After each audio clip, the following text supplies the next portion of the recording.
Эми жигит болгондон кийин кызды сагынасың да.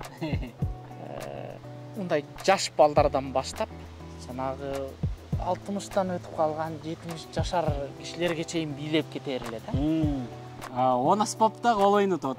50дөн ашуун ырлар бар экен, 50дөн ашуун ырларым бар деп атат өзүнүн.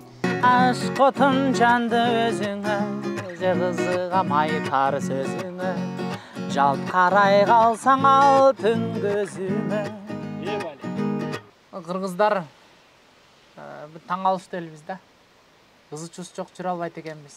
Тарыхты окуп көрсөң деле согушу жок жүрө албайт экен.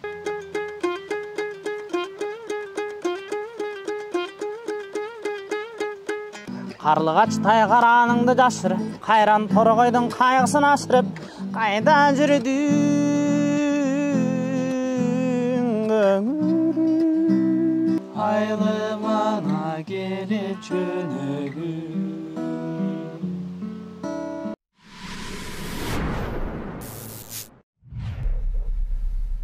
Ассаламу алейкум, урматтуу Азирет Осмонов YouTube каналынын көрүүчүлөрү, баарыңарга салам. Тааныша алыңыздар, жанымда турган Аскат Жетиген, композитор, ырчы, көптөгөн чыгармалардын ээси. Буюрса алдыда кененирээк таанышасыңар.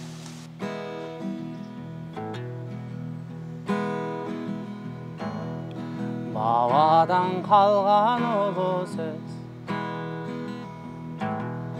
байыркы кыргыз эл деген,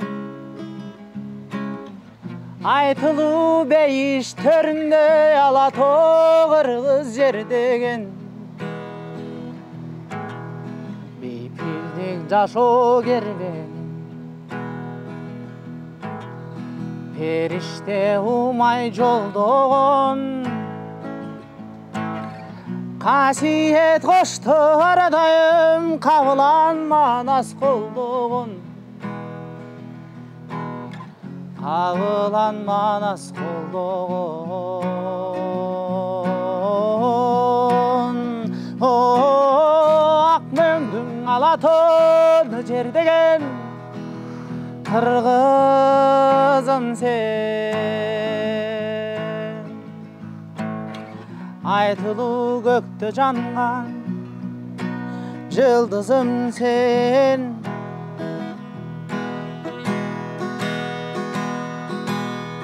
Балыкытып магдыраткан мерим менен дөөлөтүнө,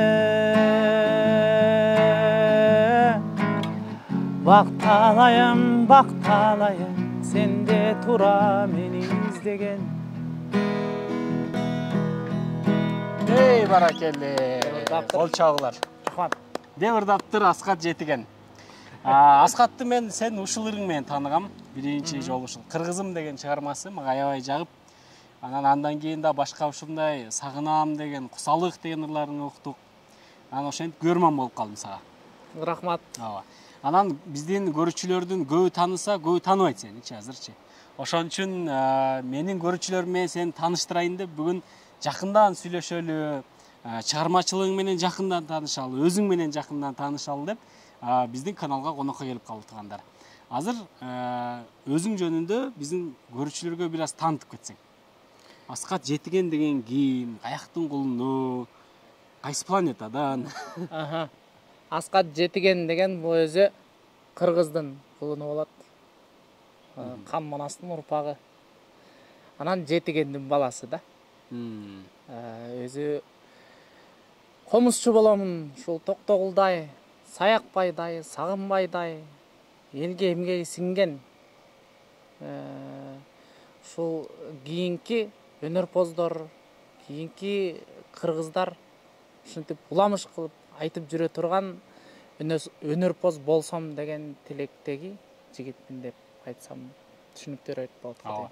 Аскат, комузда ойнойсуң. Канча, жалпысынан канча аспапта кол ойнотосуң? Санап көргөн эмесмин, ачыгын айтайын. Бир 10 чакты аспап болсо керек. Анын бардыгында профессионалдык деңгээлде ойной албайм. Комузду профессионалдык деңгээлде ойноймун, Кудайга шүгүр. Оз комузда кыргыздын үйлүм аспаптарынын бардыгында ойной алам. Бирок мен мындай профессионалмын деп айта турган деңгээлге жете элек да ал аспаптар. Комузда, оз комузда профессионалдык деңгээлде ойной алам. Туугандар, 10 аспаптагы ол ойнот атат. 50дөн ашуун ырлары бар экен, 50дөн ашуун ырларым бар атат өзүнүн. Оғондорду бар, күүлөрү бар туугандар. Ушундай мындай элдин ичинде бир катылып жүргөн аябай чоң таланттуу адамды бүгүн тааныйсыздар алдыда. Азыр отуруп алып туруп майкты уланталы. Жакшы болот. Достор, эгерде сиздин тишиңиз ушундай кыйшык болсо, же тишиңизди сурутуп, же салыш керек болсо, анда Москвадагы мыкты стоматолог Тагайбекти сунуштайм туугандар. Кимде ким проблемасы болсо, жалпы стоматологияга тиешелүү бардык кызматтарды аткарат.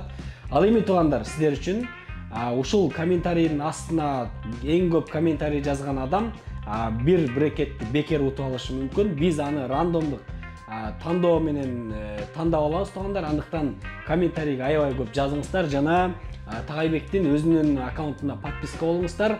Ал эми бир брекетти утуп алыңыздар туугандар. Тагайбекке келип тишиңерди оңдотуп кеткиле. Сенин чыгармачылыгың качан башталды? Каяктан башталды? Каяктан билим алдың?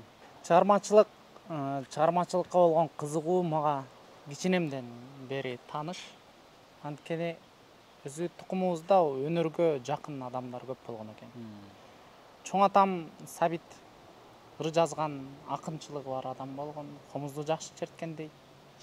Чоң апам Бурулкан кыйын кошокчу кемпир болгон. Өзү аябагандай уз. Мен бала болуп башыма жүн чыккан ошол ичинен кыңылдап ырдап, шырдак шырып отурган эсимде. Ошо кол өнөрчүлүгү абдан күчтүү киши болчу. Оз комузда мыкты ойнор эле дешет, бирок мен анысын көргөн жокмун. Өзү ошондой өнөрлүү киши болгон. Айылда чоңойгонсуң? Айылда чоңойгон. Кимдин колунда? Атамдын колунда, чоң апамдын колунда. Ошол чоң апамды ээрчип баш тойлорго барып жүрүп, кары кишилердин сүйлөшкөндөрүн көрүп угуп калсам керек. Алышка окшоп сүйлөгөн ошондон калып калгам да. Сен де мындай ырдап атканда дагы жанагы илгерки жанагы биздин ырчылардын белгиси бар да. Үндө анан сен ошол илгерки фольклор менен азыркы модерн деп коебу, заманбап экөөнү кошуп анан бир өзүнчө бир стилиң бар да. Мындай мен ошондой ойлойм негизиненчи. Сен кандай ойлойсуң? Сен өзүңдүн стилиң барбы? Өзүмдүн стилим пайда болуп калды деп ойлойм, композитор катары. Эми албетте биз азырынча Жумамыдин Шералиевдей, Рыспай Абдыкадыров сыяктуу чоң композитордун деңгээлине карагандай элекпиз да азыр. Эми мисалы Рыспай жөнүндө сөз кылсаң, Жумамыдин жөнүндө сөз кылсаң, ошондой залкарлар жөнүндө сөз кылсаң, алардын ырлары кулагыңа кадимкидей келет, алардын ырлары кадимкидей тааныш, өзгөчөлөнүп турат. Бир укканда билесиң кимдер экенин. Кимдин экенин.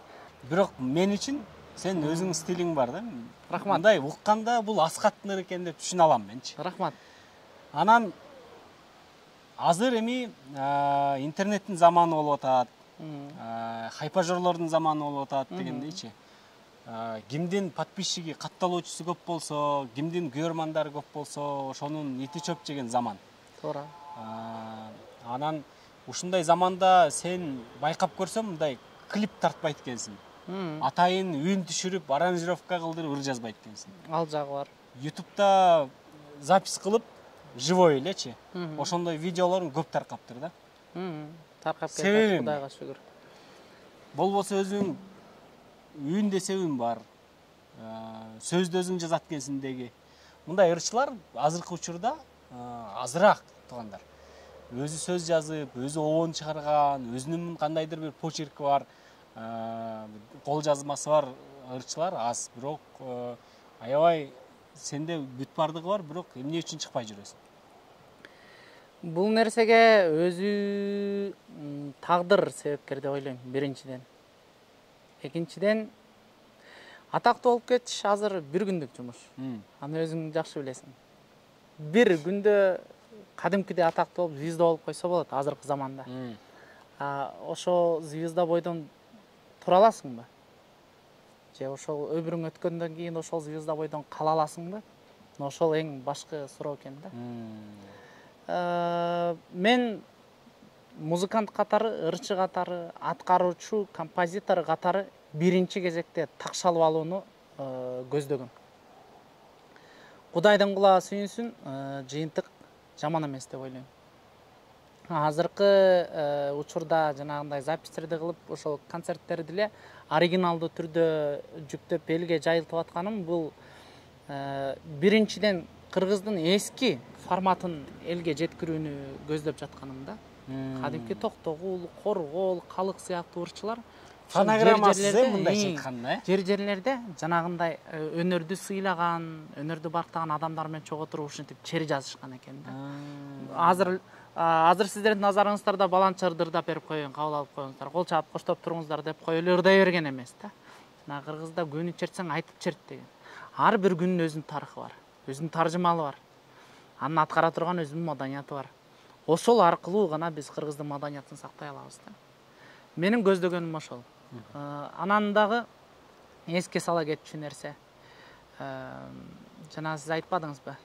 Өзгөчөлүк бар депчи. Бул эми өзүнөн өзү боло турган нерсе экен. Жана мен кичинекей кезде чоң апамдын жанында жүрүп, эски кишилердин сөздөрүн угуп, ал учурда дагы жакшы интернет жок эле, биз китеп окуп элек дегендей. Ошо Жеңижоктун, Калыгулдун, Ырыспай, Медин Алыбаев сыяктуу залкар адамдардын сөздөрүн угуп, ошолордун сөздөрүн окуп жүрүп, ошолордун деңгээлиндеги өнөрпоз болууну каалап калсам керек да кичинемден. Ошолордой болуп калгым келет. Азыркы учурда жанагындай аранжировка жаздырып клип тарттыра элегиндин бирден бир себеби ошол. Биринчи кезекте такшалап алып туруп, андан кийин кенен кесир мындай жүзүң жарык, азыркы сөз менен айтканда смело чыга бергидей.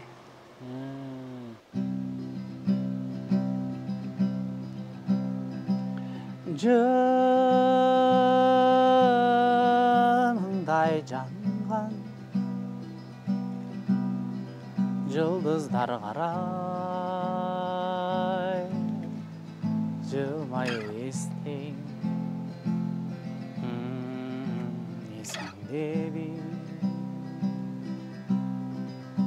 андагы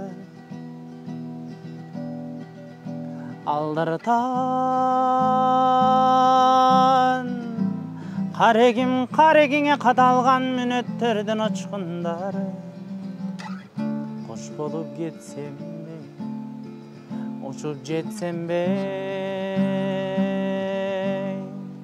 сагынам сени, сагынам. Сара санага салдың го, ай сабырың качты, каны тем сарор басты. Садагасы аясаңчы, мен сагынам, сени сагынам. Карлыгачтай караныңды жашырып, кайран торгойдун кайгысын ашырып, кайда жүрүдүң көңүлүм гүлөдөт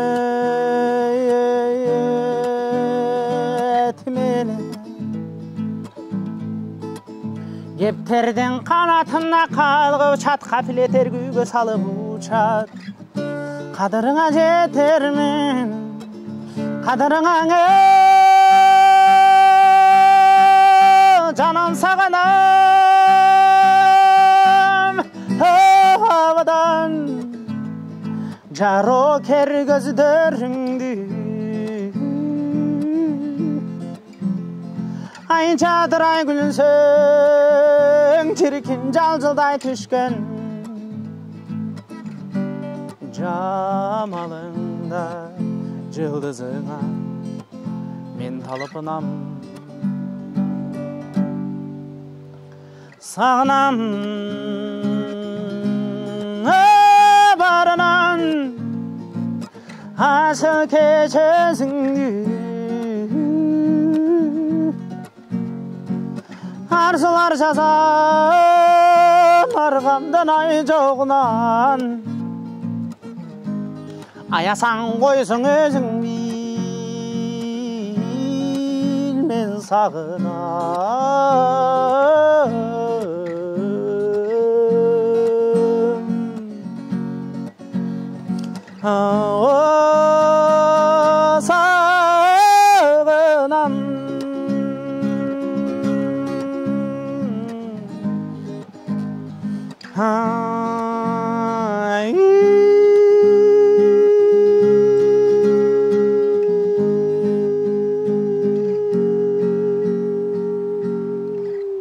ар бир ырыңдын тарыхы бар деп атпайсыңбы? Сагынам деген ырыңдын тарыхы эмне? Кимди сагынып жүрөсүң? Эмне болуп чыккан ыр? Эми жигит болгондон кийин кызды сагынасың да. Бир сулуу селкини сагынычка малынып отуруп жазып койгон ыр. Өзү обону эртерээк чыккан. Кайырмасынын обону мурдараак чыкты эле.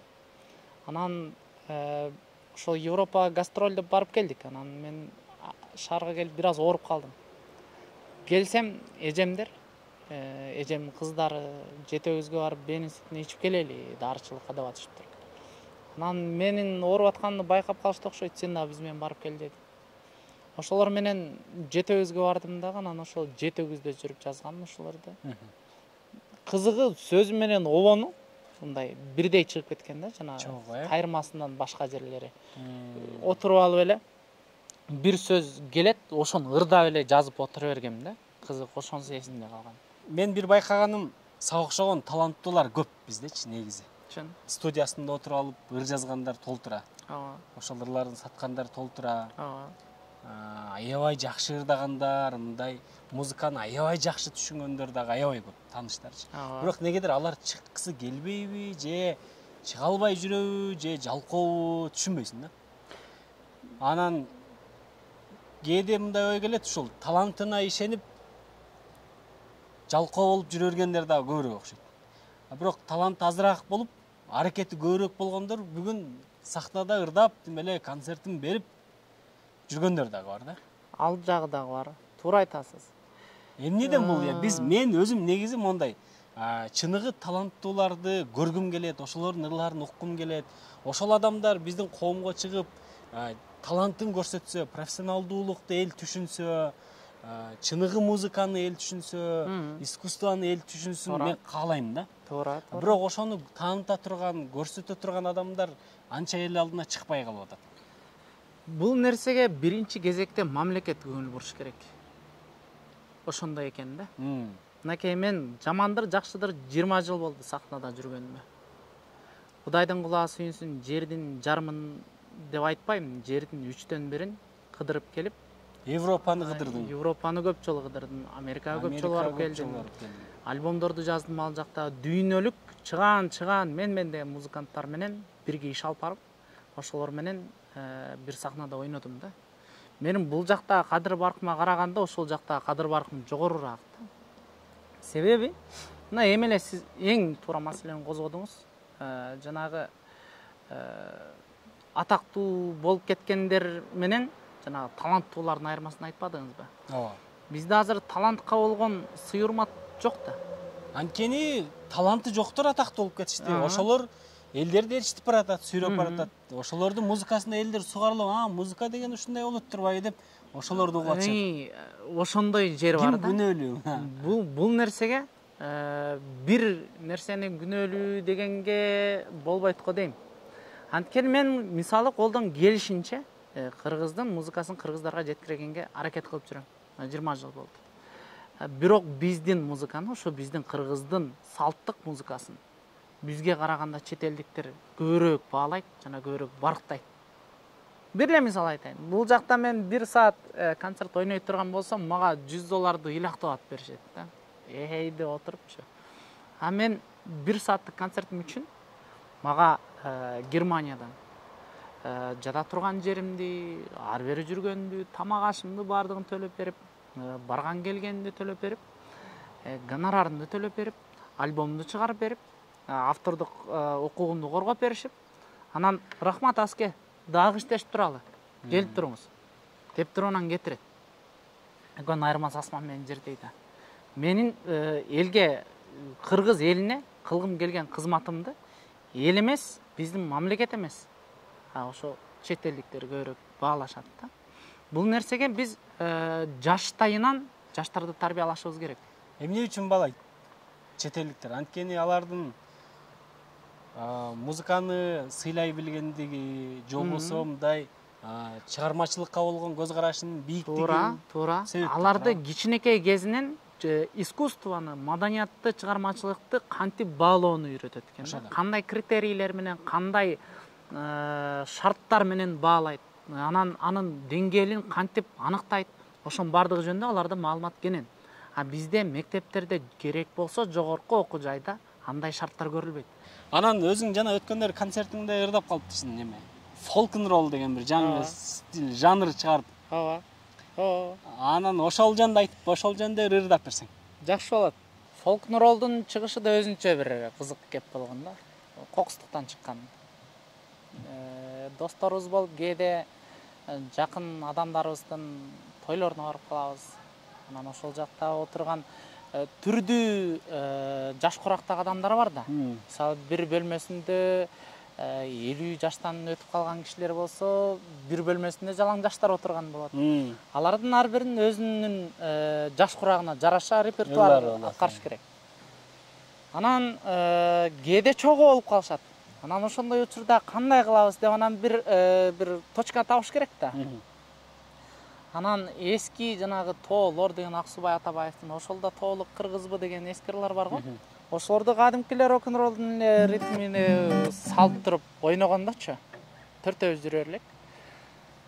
Мындай жаш балдардан баштап, жанагы 60-тан өтүп калган 70 жашар кишилерге чейин бийлеп кетер эле да.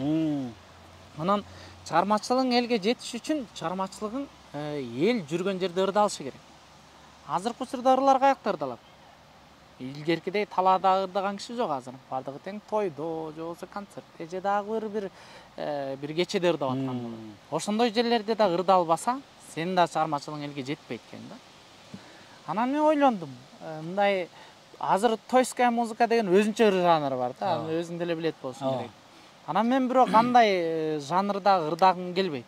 Ал кандай жанр экендиги профессионалдык жактан карап келгенде бул эми өтө эле кандай десем, жакшы эмес маселе да. Анткени чыгармачылык адамды мындай ойготуп, жаңы бир эстетикага көндүрүп тура турган бир жакшы тарбия деп эсептейм биринчи кезекте. Анан ошондой жерлерде да ырдалышы керек болгон, бирок ошол эле учурда профессионалдык музыка боло турган бир чекитти издеп жүргөм да. Анан ошол ритмде жазганда жанагы рок-н-ролдун ритминдечи. Карап көрсөң бул эми биздин эски ритм да, Манастын эле ритми да, Саякбайдын ритми да бул. Анан фольклордук рок-н-ролл деп жүрдүм. Эгер кимдир бирөө сурап кала турган болсо, ушинтип айтам да.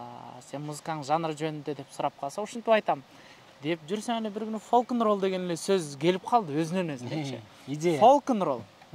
Карасам так эле менин жанрымды сүрөттөп бере турган сөз болуптур да. Анан ошондон баштап folk-н-roll деген сөз мээнимден кетпей калды. Анан мен ойлодум, мындай жанр болсо керек. Кантип эле ушу мен биринчи адам болоюн ушул сөз мээсине келген деп YouTube'га кирип карасам, Google'дан карасам дагы андай сөз жок экен да. Буга чейин бир да киши колдонулуптур. Колдонбоптур. Анан ошентип муну регистрация кылып патент алып коеюн деп атам. Ошондой жанр. Ошол жанрда бир чыгармаң анда. Ошондой болсун анда.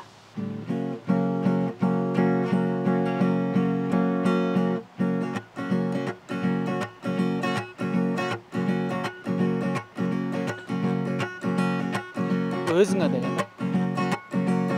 Көңүлүн төштүң өзүңө, жеп айландың мөлдүр көзүңө. Кулак салчы сен алтын сөзүңө.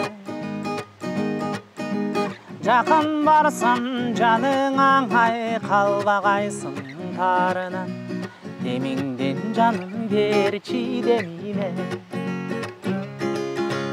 Желден да жеңиле басканың, желпилдеп кундузой чачтарың. Сен болчу күнүмө ачылган, мен болоюн асманың. Ашк отун жанды өзүңө, же кызыгамай тар сөзүңө. Жалт карай калсаң алтын көзүмө. Ажанасам дейм жадың аңай калбагын мага тарына. Жыбыкчы жаным дой демиңе. Айного салдың кыдыгың аңай келет жылыгың. Sen bolчу gülüm ey jaynagan, a men boloyun bulbulun. Sen bolчу gülüm ey jaynagan, a men boloyun bulbulun. Аскат, комуз менен көптөн бери доспун дедиң, өзүң күйлөрүм бар дедиң. А бул күйлөрдү кантип мындай жөн эле ушинтип чукулап отуруп эле чыгып калат да, Кээде ошентип чыгып кетет. А кээде мындай бир күй чыгарайын деп отурасыңбы атайын мынтип? Бир күй чыгарайын азыр. Эле учур болгон. Күй чыгарып көрөйүн деп. Мисалы могу чың толгодо турат азыр комузумчу. Чың толгодо оңой менен күй чыкпайт экен да, мен билишимче. Мисалы Камбаркандын толгосунда, бош толгодо күй чыгаруу жеңилирээк окшойт. А чың толго деген эмне бул? Чың толго деген бул комуз өзү 18 түрдүү күйлөнөт да. Чың толго негизги күйсү ошол да. Жана дастандардын көбүнчөсү ушул Чың толгодо айтылат. Келем да ак тилекти бир. Анан ак тилек деп атап койдум жөндөн жөн элечи. Мындай жакшы тилекти тиленип чертейин деген ниет мененчи. Анан так ошол күнү эртеси күнү мен бир досум үйлөнүп атпайбы. Анан досубуздун келинчегин алып келели деп достор болуп чогулуп атабыз үйгө. Анан мен балдар чогулгучу угуп тургула мен бир күй чыгардым түндө. Деп өзүм бир жолу эстегиче бир жолу жигиттерге да угузуп коеюн деп ойлонуп атсам эле баягы күнгө туш келип калыптыр да. Досум үйлөнүп аткан күнгө.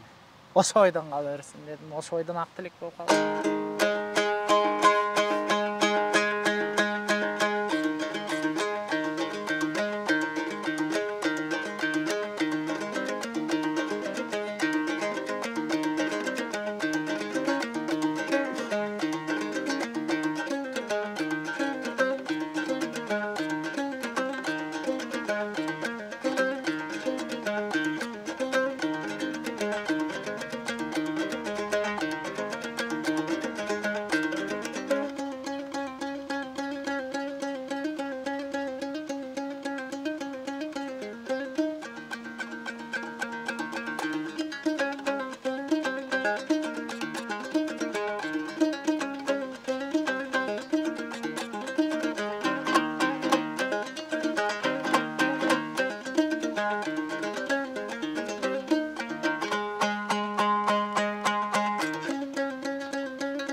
Ай баракелле. Деп чертиптир. Чертиптир. Аскат, көбүнчө кайсы тематикада ырларды жазып атасың? Жаштык кезде адам өзү Сүйүү. бир эле темада жазат экен да. Ошо көбүнчөсү ошол темада. Көбүнчө сүйүү, Өзүң үй бүлөлүү эмессиң? Үй бүлөлүү боло элекмин. Болоюн деп калдың уже. Буйрса. Буйрса, Жакшы. Анан сен өзүңүн бир дүйнөң бар да, мен билгенден эмес. Эл билбеши мүмкүн, бирок мен сени көптөн бери мындай ырларыңан байкайм, Instagram баракчаңан байкайм дегендей. Жашоо образың бир башкача, мындай башкачараак ойлоносуң. Анан күнүмдүк жашоодо эмнелерди кыласың? Эмне жумуш менен алек болосуң жалпысынан? Күнүмдүк жашоодо эмне кылам? Ыр угам. Азыркы учурда чыгармачылык базамды дагы эле көбөйтүү менен алектим да. Азыр жаңы жанрдагы музыкаларды изилдеп, жаңы китептерди окуп деген Күнүгө изилденесиң. Сөзсүз түрдө, ансыз болбойт да. Сен азыр канча тилде сүйлөйсүң? Мен азыр 3 тилде сүйлөйм. 3 тилде, ээн эркин. Кече прямой эфириңен англисче сүйлөп отурганын көрдүк. Англисче жакшы сүйлөчүмүн, көптөн бери сүйлөбөй калып, азыр бир аз сөздүгүм азайып калган экен. Негизи дайыма практикада болуп турса, Кудайга шүгүр жакшы сүйлөп калгам. Анан ырлардын текстин да өзүм жазам да. Ооба. Негизинен. Анан кийинки учурдагы жазган ырларыма, жазган тексттерим өзүмдүн көңүлүмө толбой калып атат да. Анан Себеп? Балким мен өзүм сөздүк запасынын баарын тең коротуп койдум, же болбосо кандайдыр бир жаңы бир өсүүнү талап кылып аткандыр чыгармачылык жол. Ошол себептенди мен азыр ошол Омар Султановдун ошол куйручук жөнүндөгү китептерди, эски китептерди окуп, ошол эски адамдардын ой чабытындагы түшүнүктөрдү дагы өзүмө сиңиргенге аракет кылып атам. Сенден мындай нерсени көрөм да, талант Кудайдан берилет өзү негизичи. Табияттан болот. Бирок талант менен эле токтоп калбайм. Адам өзү изденип, аракет кылып, окуп, тил үйрөнүп, дүйнө тааныганда мындай башкача бир көз караш, музыка болгон табит да ошого карап өзгөрөт экен, мисалычы. Сөзсүз да. Анан азыр эми биз көпчүлүк мына биздин замандаш ырчылардын эле көпчүлүгүн тааныйбыз, мындай көп изденбейт. Бирөөнүн ырларын сатып алып эле ырдашып, клип тартып, ошого окшогондорду, ырларды которуп ырдагандар көп.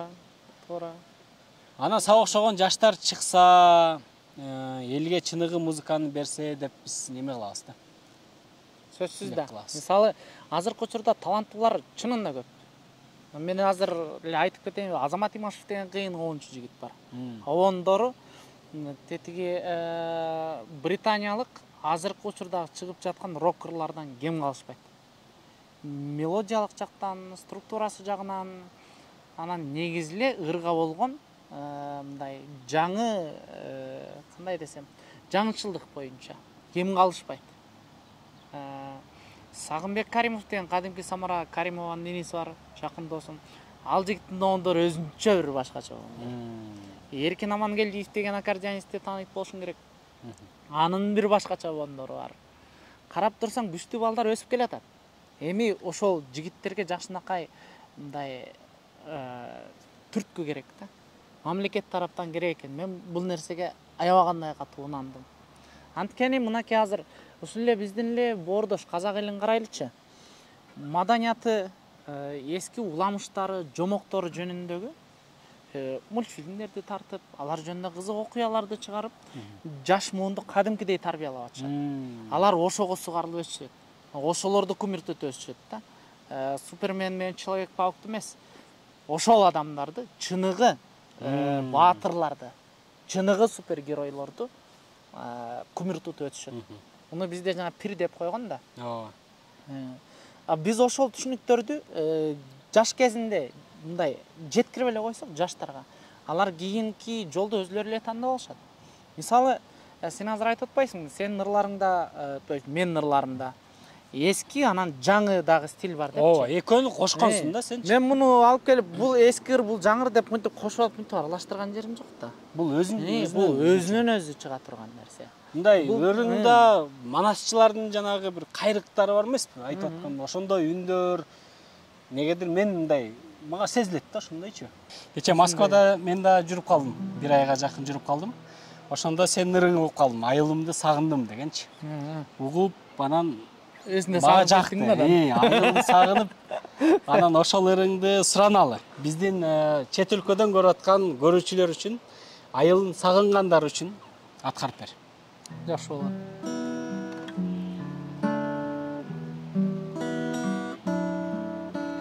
Жетелеп колдон бөбөгү, колума алып делегин, аскалуң ай тоону көргөндүң ай, айлы маңа келет жөнөгү. Аскалың ай тону көргөнде айлы мана келет жөнөгү.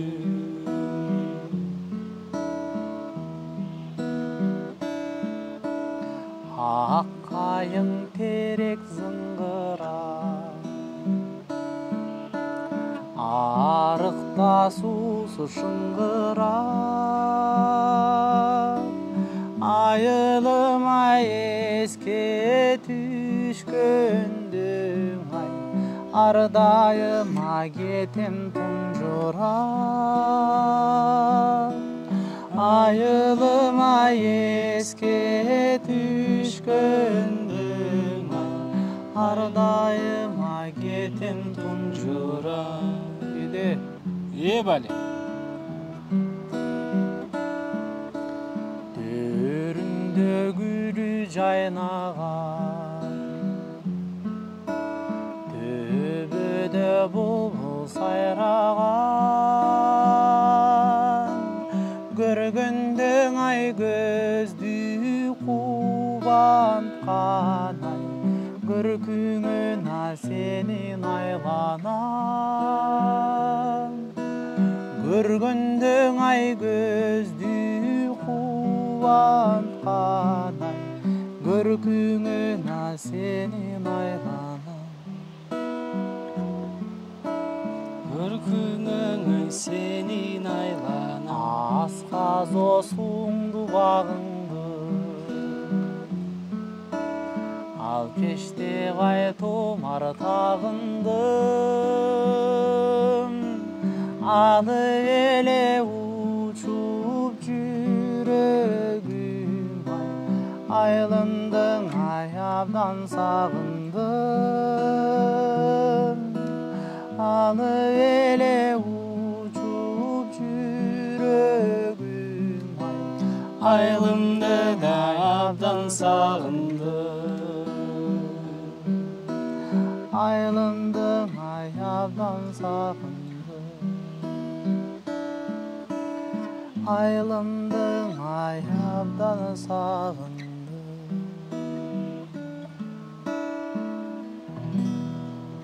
Баракелде. Кол чабуулар. Айылын сагынгандар ыйлады го дейм, буларды уккандачы.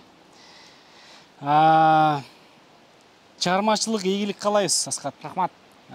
Ушинтип биздин кыргыз элине өзүңдүн талантыңды таанытып,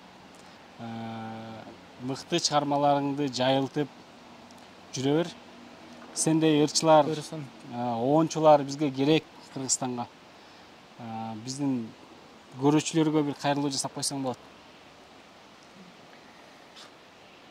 Урматтуу улуу кыргыз журту, учурдан пайдаланып Азирет мырзанын себепкерчилиги менен ушундай жакшы сөздөр сүйлөндү. Негизи кыргыз эли сөзгө баш ийип келген касиеттүү элбиз. Ар бир айтылган сөз бул жөн гана ооздон чыккан жел эмес, бул адамдын ниети, адамдын тилеги катары кабыланышы керек деп эсептешкен да илгери.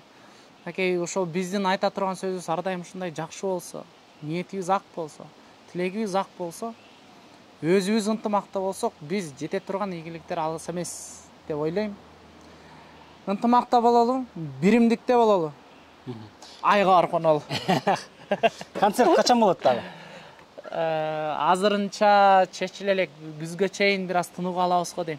Анткени күзгө чейин дагы кыла турган жумуштарыбыз бар. Буга чейинки болгон концерттер YouTube'да бар экен, Бар, чыгат дагы 2 концерт чыгаар алдында турат буюрса. Достор, Аскаттын чыгармачылыгын көрөм десеңиздер, ырларын угам десеңиздер, YouTube'га Аскат жетиген десеңиздер, концерти да чыгат, ырлары да чыгат, Аскат жөнүндө. Instagram'da да эле ошондой, Аскат деп жүрөбү? Аскат аке деп. Аскат аке деп жүрөт ал жакта. Instagram бул жака жазып коем тургандар. Instagram'га катталып, ал жактан дагы мындай кабардар болуп турсаңыздар болот. Ушундай таланттуу адамдарды колдобосок, кимди колдойбуз башка, туурабы? Андыктан бардыңыздар, Аскатка жазылыңыздар, ырларын угуңуздар, комментарийге сөз түрдө ой пикириңиздерди калтырыңыздар. Биз кубанычта болобуз дегендей ушул видеону башкалар менен да бөлүшкөндү унутпаңыздар. Ыраазычылык билдиребиз, убакыт бөлүп, Сизге да чоң атайын келип, рахмат. бизге жакшы сөздөрүңүздү айтып, жакшы ырларыңызды арнап бергениңизге ыраазычылык билдиребиз. Буюрса алдыда дагы көрүшөбүз. Сөзсүз. Кудай буюрса, сахнадан, чыгармачылыктардагы күтүп калабыз дегендей жаңы чыгармаларды, буюрса. Буюрса. Ошо, көрүшкөнчө туугандар, ийгилик каалайбыз баарыңыздарга. Ийгилик.